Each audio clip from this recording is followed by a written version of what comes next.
What's up, everybody? We're back, day 3, Mandalay Bay, and we're working the $5 minimum machine on a low roller budget. I got $30 loaded up, and the reason why we're able to do this is they have 50-cent chips here, so I've been working a couple different strategies or messing around trying to configure the right one. I had 2 successful sessions yesterday using a modified iron cross. I had a suggestion to use the box numbers all the way across rather than the field in the same way that I was doing it, so I'm going to go ahead and try that today. I usually like to stick with what's working. I always say why fix what's not broken, but let's see if we can get anything done here on the numbers. So we're going to go with the same setup similarly, and we're going to put that up there. So pretty much hedged all the way across. Let's see if we can hit some numbers. No field today. And we get an 8, so that's off to a good start. And essentially with this, the reason why I like doing the hard way hedge up there is there's 2 ways to do us dirty. We are going to be paying a little bit of a cost on a 7, but I'm okay with that. Hopefully we can catch a positive wave of variance and overcome it. Ideally, we would increase our lay bet to be a profit as well, but we're going to try it like this to see how it works out. And we get a 7 right away, so hopefully that's not the scenario we run into, because we are going to lose a little bit there. But as you can see, it's only 5 cents, so as long as we get 1 hit with this setup, we're going to be good. And I think we're going to use a progression to try to overcome any kind of extreme losses in terms of getting picked off, but hopefully we can get some units and hopefully we can accumulate. All right, an 11, so unfortunately, we would get that on the field had we been playing it, but we're not playing it today. All right, let's go. We get a 7 out real quick. So once again, not the ideal scenario. We are going to lose a little bit, but because of the spread we have, we're essentially only risking $2.50 on the light side, $5 getting picked off, and then a small amount if we do get a 7 because of that hard way protection. But we're reducing our exposure down to 2 rolls, 2 ways to roll with the easy 10s. I was hoping not to make it manifest there by talking about it. Oh, look at that, came off today. Maybe they fixed it. It's crazy if they did it that fast, but all right, we get an 11. So once again, unfortunately, when we play the field, we're winning on every roll. That is the downside of trying a strategy like this. So there is going to be some trade-offs, but that's with any strategy. We could incorporate a field bet into the strategy if we get more comfortable and we buy in a little bit bigger. But like I said, I'm trying to work on the most optimal way to work these 50-cent chips to our advantage to minimize our exposure with the low buy-in. And I appreciate all the ideas you guys have been giving me, all the constructive criticism, taking a lot of it in and trying to configure it how I can work it into play. And unfortunately, when you add in more units, you add in a lot more variance, and there's a lot more, your bets have to become bigger. So I'm trying to figure out a way to incorporate the C&Es, the hops, all that good stuff. But hopefully we'll get there. Hopefully we can catch a nice run out. Let's hit some 4s, some 9s, some 5s. Oh, that 12 would have paid double, and unfortunately, that's a big difference in playing the field. A lot of times it pays triple, so if you use a progression and you hit the 12, it really pays off, but since it only look at these, we're hitting all horns now.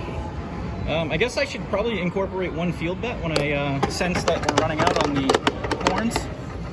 So we're gonna make a small gain there. That's okay, 16 cents, it's still a gain. The only thing is we're exposed really high for the amount we're winning.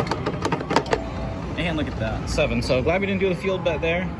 But look at that, after all those hits, we are up to 30.51. So had we had the 7 increase there, we could have gained more units. And one of the things I thought about doing, and let me know what you guys think about this, is perhaps I could take the profit from these and put it onto the lay bet. That way when it comes, we're actually making it. And I'm not sure if I would do that in kind of a parlaying sense or a pressing sense, or if I would let it come down, add it up there, because I think if you let it come down and then add it up there, the 7 comes, you're winning twice the equity from that 1 hit. So essentially you're parlaying from the light side to the dark side. As long as the 7 comes through, it's going to be the same thing as a 2-step parlay, but you're going to win less. The problem is that it pays you 2 to 1 on a 4 hit, but it pays you half of what you bet on a lay bet. So something to think about, something to consider, but we got lots of options here. I plan on fooling around, trying different things with this machine over time, so let me know if you guys have any ideas. And we just can't get anything to transpire here, so let's see if we can get some luck. And that's a 4, so we finally get something good there. That's going to pay us 2 to 1, which is the ideal scenario with our setup. That's going to be our best bet. And we get a hard 10, so we're protected, and that's the ideal scenario. We're not going to win back everything that we lost from it, but it's going to mitigate the damage associated with getting hit off. So 29.35. Luckily, that 4 hit helped us. And once again, I think, you know, not profiting from the 7 is going to it's going to inhibit our ability to accumulate profit rapidly. So that's one thing to consider with the way that we have it set up. But once again, this is all for experiment. Oh man, we get hit on the easy way. Look at that, back to back. And those 10s, they hit back to back like that. So let's do a recovery here. What can we do? Let's go 5-10. Let's go 2-2, 2-2-2. 1,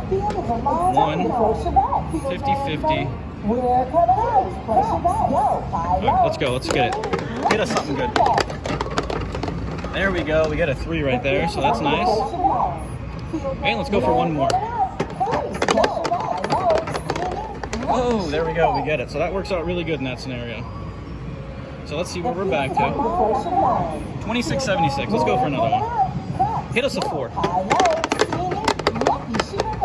Oh, look at that, you guys. We call for it and we get it. That's big for us. So that puts us back up, I think. We're close to. Ideal scenario right there. So 31.66. And I think we're going to have to work something like that into it, because if we're not... let me try to rephrase that. I think if we're not going to profit on the 7, we have to increase our bets on a loss to make up for the times that we're not doing it. It's not really going to be an even trade-off. The 7s are going to show up a lot, but you know, with the way that we accumulate, if you get knocked down twice like that, I think we're going to have to go for a steeper recovery. And if you're playing for the 7 and you keep getting pegged off, you get too high for the bankroll to sustain it, and it's just not going to be sustainable for a lower buy-in. If you have deep pockets, you can make it work, but... All right, 31.66. So somehow, some way, we made that comeback there, which is good. And let's go back to that. You know what? I know we were trying the spread before, but let's see if we can get anywhere with our spread we were doing yesterday. All right, I think that's what we were doing yesterday. Let's see if we can get any units here. The 2 and all the horns are in play now.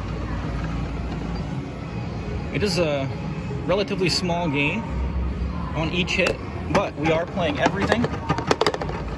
5, all right. Very small gain right there. So if we had that at $1, it would have been a lot better. Let's do it again. And we get a 3. So that's where it benefits us. We're actually going to be taking advantage of those horn bets. So although we don't get as much profit as we do when we put our arrangement on the box numbers, we are getting the benefit of being involved in every roll, minus the 2 ways. And unfortunately, like I said, the 7 is a small loss, but we're willing to accept that. So 33.04. And let's see, what should we do here? You know what? We had a lot of low numbers here. Really a lot of low numbers. Let's continue doing it. Let's see if we can work it. Let's add the 50 cents up there. Let's do that. The 5, just in case. 6, all right, we like that. Too bad we didn't add the 50 cents on there. That would have been ideal, but we did get an extra hit there. So, 33.70. Really not that bad, considering we did get beat up twice on that unfortunate aspect over there that I don't want to talk about. Don't want to bring it up. 8, all right, we like that. Yeah, I think we're just going to run it out like this. Seems to, this worked really well yesterday.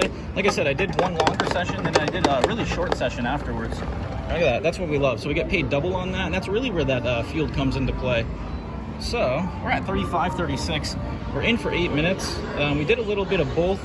We kind of, we got hit down a little bit. It proves that we can come back if we do add in a progression or we increase our bets. So I think I might actually take that. You know, I started off bad. I went over to Green Valley. I had a roulette session, and I'm just, you know, after playing craps and getting familiar with it and understanding how much it relates to roulette, I find that it's more advantageous to play a game like craps. And especially if, let's just suppose that they weren't random, they were like slot machines and had a program percentage. I think it's easier to be aware of what's going on in the craps game than it is with roulette, because roulette, you lose your bets every time and you have to chase. This, you can kind of get a feel or a flow. So I'm really digging or into the craps lately for that aspect alone. I feel like I'm in more control.